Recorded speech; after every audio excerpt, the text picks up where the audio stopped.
In this video, I share simple geological observations about waves, sand, and rocks seen along the Lake Superior shore in Neys Provincial Park. Now, this will not be a detailed geological discussion. What I share are casual observations about some unusual billion-year-old Precambrian rocks that carry the marks of the last ice age. In addition, I share some interesting features of the way waves interact with the sand beaches exposed along the Lake Superior shore in Neys Provincial Park. In essence, this video will be like taking a walk along the beach and the rocky shore of Neys Provincial Park while I excitedly share what I see through my geologist eyes. Incidentally, understanding the old Precambrian rocks could be important to understand the role they may have played in influencing plant diversity in the area.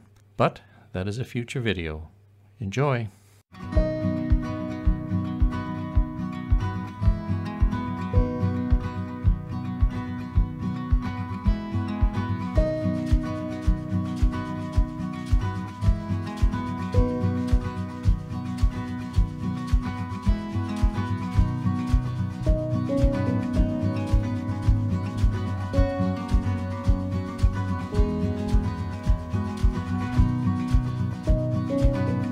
Before we look at the waves interacting with the beach, let me introduce three technical terms: beach face, beach berm, and backshore.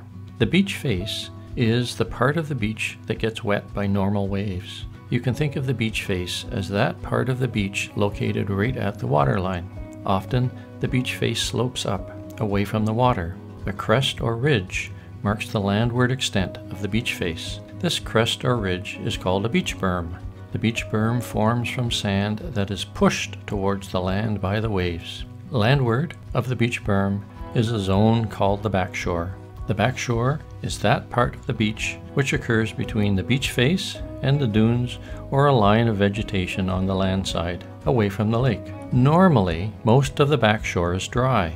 Vegetation is generally sparse or absent. The whole of the backshore is only exposed to waves under unusual events, such as a big storm surge. So, with that context, let's now look at waves that interact with the beach.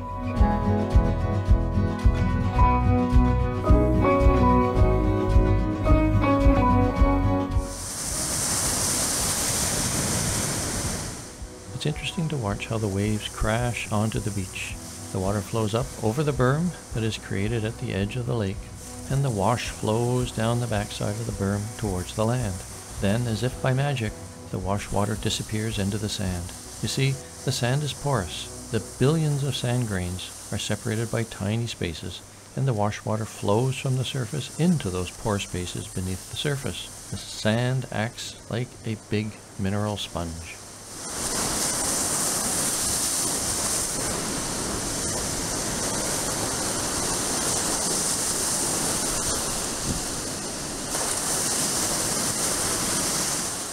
Sometimes the wash water quickly soaks into the porous sand, and bubbles of air appear on the wet sand surface.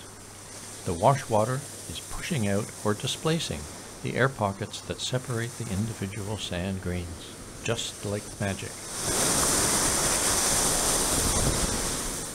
A sand beach is a very dynamic habitat. Waves are constantly changing the shape of the beach. Waves that flow over and rush down the backside of the berm can carve or erode into the loose sand to create little river channels on the backside of the beach berm.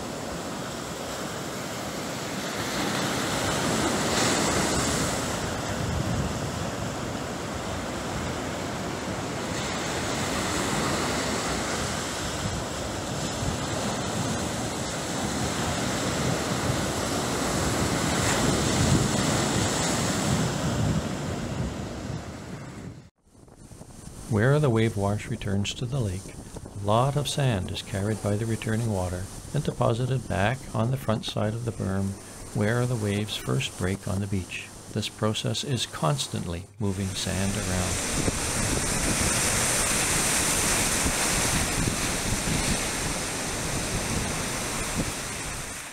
So that was a brief look at the play between waves and the sand beach at Neys Provincial Park. There's a constant struggle between the waves and the sand beach, but in the end it is likely that the waves will always win, and they will constantly change the details of the sand beach in this very dynamic habitat. And now let's move on and look at the rocky shore.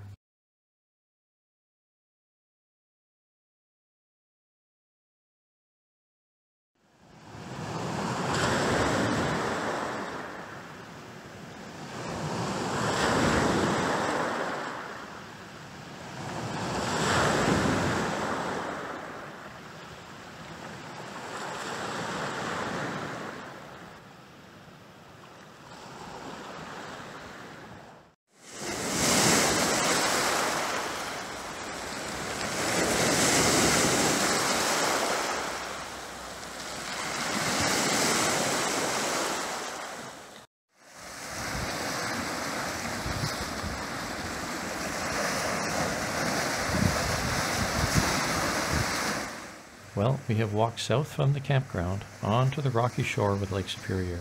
The geology of this part of Ontario is complex, but let's think about that complex bedrock geology in terms of a simple analogy, that of a layer cake. Then, with that geology context, we'll look at the rocks to see what stories they tell us. To help us visualize the geology of the Neys Provincial Park area, let's think of a cake made of 3 layers, a chocolate cake with chocolate icing. The bottom layer, colored pink and red on this cartoon, are the oldest rocks, which make up most of the Canadian Shield. These rocks are about 2 to 3 billion years old. The green color represent ancient volcanoes, the pink and red colors represent granite rocks, and the gray colors represent ancient sediments that were eroded from the ancient volcanoes and granites over millions of years. The middle layer, colored brown, yellow, and purple, are middle-aged rocks. They are about 1 billion years old. These middle-aged rocks are still part of the Canadian Shield. They are mostly sediments with some volcanic rock, and all formed when the Canadian Shield started to split apart about 1 billion years ago.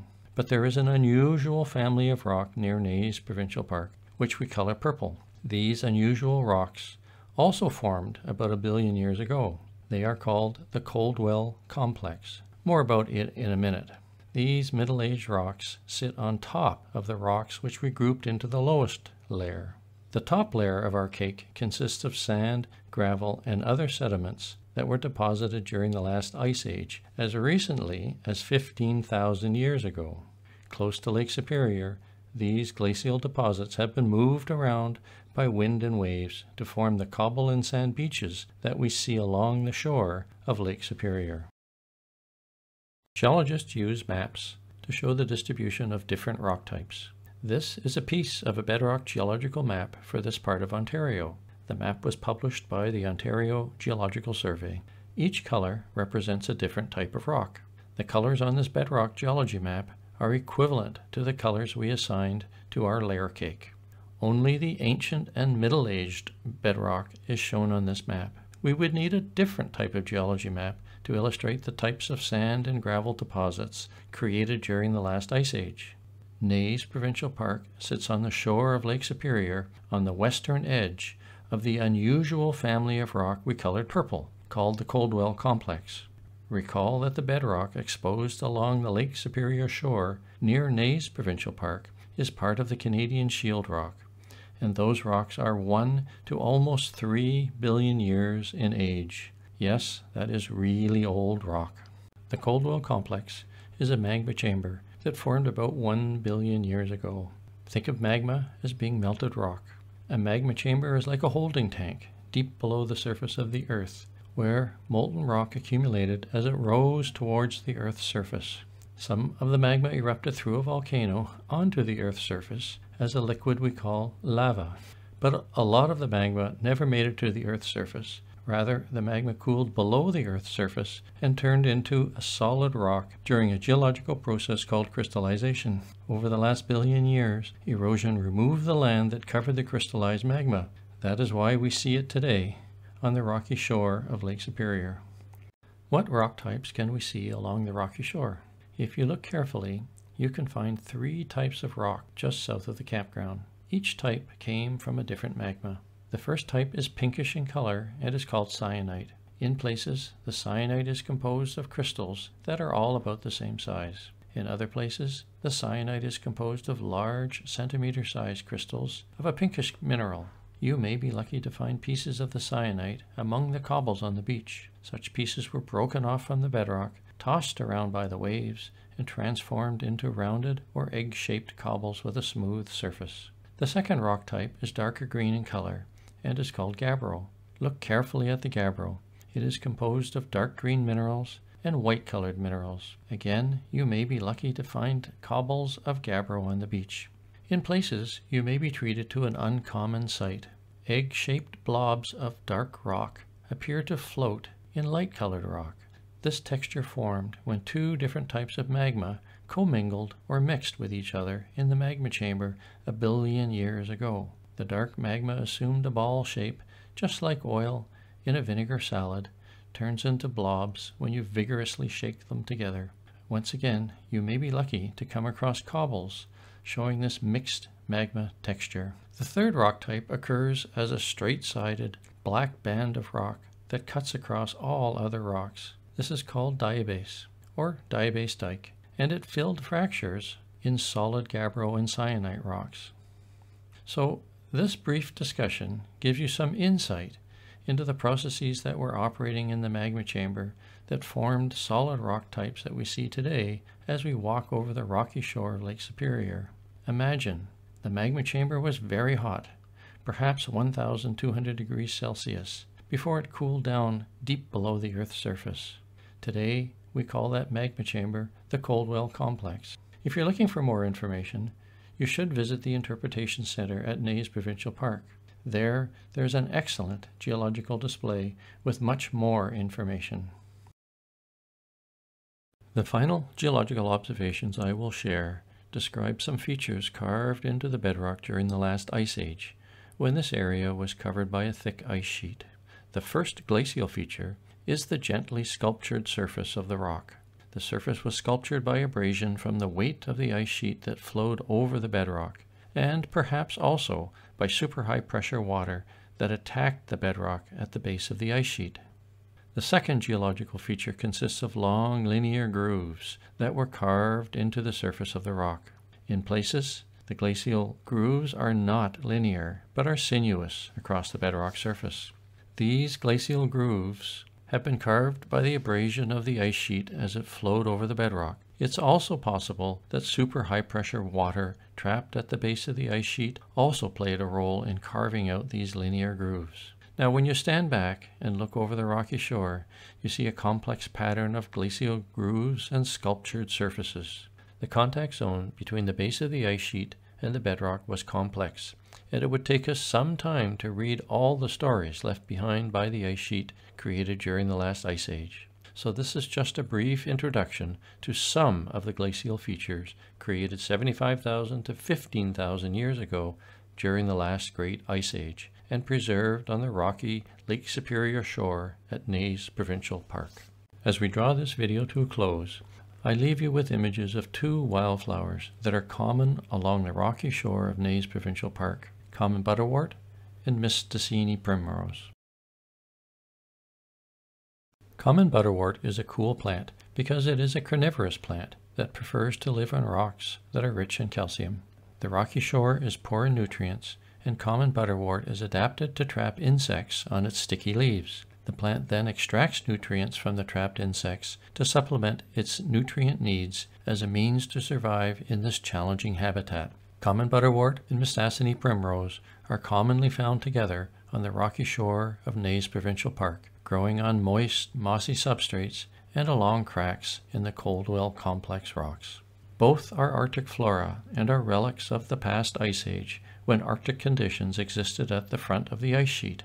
Botanists describe these as Arctic disjunct plants because they occur a long way from their native Arctic habitat in the far north. Common butterwort and Mistassini Primrose are two of several Arctic disjunct flora that remain along the Lake Superior shore long after the Ice Age ended and the ice sheet melted away. Their presence is sustained by the Arctic-like conditions that are maintained by the large, cold body of Lake Superior water. Quite amazing. Well, this draws to a close the video. We looked at some simple geology and two Arctic disjunct wildflowers present in Neys Provincial Park. I hope you have enjoyed this different perspective of the park. If you found it useful, please consider liking the video and leave a comment. We'll see you later.